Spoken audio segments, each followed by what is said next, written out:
sports. Instead of waiting for the first Wednesday in February to sign with the school of their choice, high school athletes are now allowed to ink their names on the dotted line during the early signing period, which runs from today until December 22nd. Amongst those signing, Lima Senior's very own Keaton Upshaw, and I'll let him tell you where he's going. I'll be changing to finish my academy. After the career, I'll be the first big touch. The big tight end has stayed loyal to Big Blue Nation and has made it official today. In the past 2 seasons, under head coach Andre Griffin, the 6'7", 240-pound tight end hauled in 90-plus catches and 12 touchdowns for the Spartans. Upshaw was tabbed an All-State member for the past 2 seasons and cannot believe he will be competing with the best of the best in the SEC. I dreamed this as a kid, and it finally comes true. Yeah, I'm still trying to soak it all in that I'm in the position I am today. But it's going to be tough. I'm just grind and get ready. Signing early was a big thing for me. I feel like since I'm already committed, I feel like it was the best decision for me. Kentucky is where my heart is at, and I feel like that was the right decision.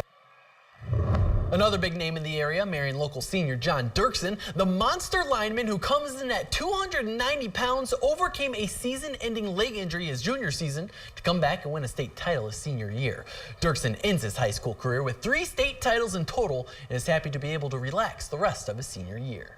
A lot of it was just, back and forth with the coaches, communicating, getting up there for games, and nothing really seemed wrong, did ever seem wrong, so. Stay with commitment, and they're just a great school, and I'm just glad that it's done and over with, and I can kind of enjoy the rest of senior year. For Ohio State, the Buckeyes have once again claimed the #1 recruiting class in the nation. Amongst the 21 early signees are the nation's top-rated tight end and defensive tackle, 4 5-star recruits, and 15 4-stars. But the big story today came out of the mouth of a Clemson signee. Jackson Carman, a 330-pound lineman from Fairfield, Ohio, claimed that Dabo Swinney told him that Urban Meyer was on the back end of his career in terms of years, and that statement had an effect on his school of choice. I'm used to, the negative. I don't agree with it. The one thing you'll never hear Ohio State go into someone's home and talk about some other school or some other coach. We don't do that. And, but it's the way it is. Moving into the NFL, the last place Browns in the AFC North meet the last place Bears in the NFC North this Sunday. Another game where Cleveland could win, and the Browns rookie quarterback DeShone Kizer knows he has to improve this late in the year to give his team a chance to win. I'm not intentionally going out there expecting to have a bad day or expecting to have an amazing day. I'm just going out and attempting to do my job, and unfortunately I haven't been able to do it to the level that I would like to have consistently. When those mistakes are costly to games is when it's a big issue. There's mistakes throughout this whole league when quarterbacks go out and not necessarily make the right read or make the right throw, but they still end in victory sometimes. I just got to make sure that the mistakes that I'm making are detrimental to the game and detrimental to my teammates. As we exit the gridiron, when we come back, we hit the hardwood. Action from Jefferson and Perry, plus our local colleges. Stick around. Welcome back. As we move to the high school hardwood, the girls basketball team from Perry is looking for their first win of the season. They host Jefferson, who is 5-2 on the year. The NWC meets the NWCC in Lima. First quarter, the stretch pass is to Allie McClurg off the glass and in. 14 points for her tonight as Jefferson opens this on an 18-2 run. Perry not lying down just yet, though. Tia Barfield gets the steal coast to coast for the layup, and the Commodores kept their foot on the gas. Alize White with the floater in the lane. That brings them within 10.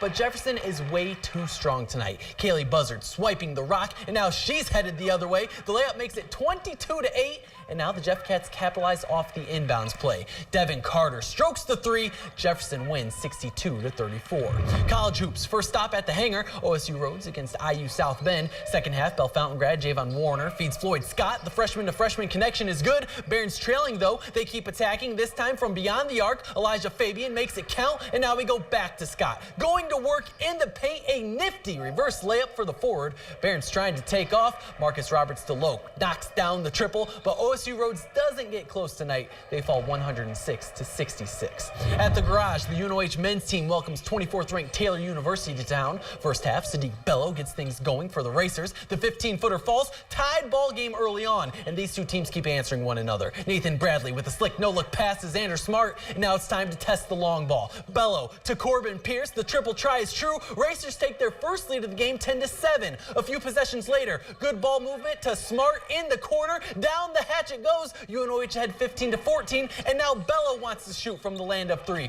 Back-to-back triples for him. UNOH gets the big win in double overtime. Racers on top 96-86. As for the women, the Lady Racers looking to avenge their loss against Rio Grande from earlier this season.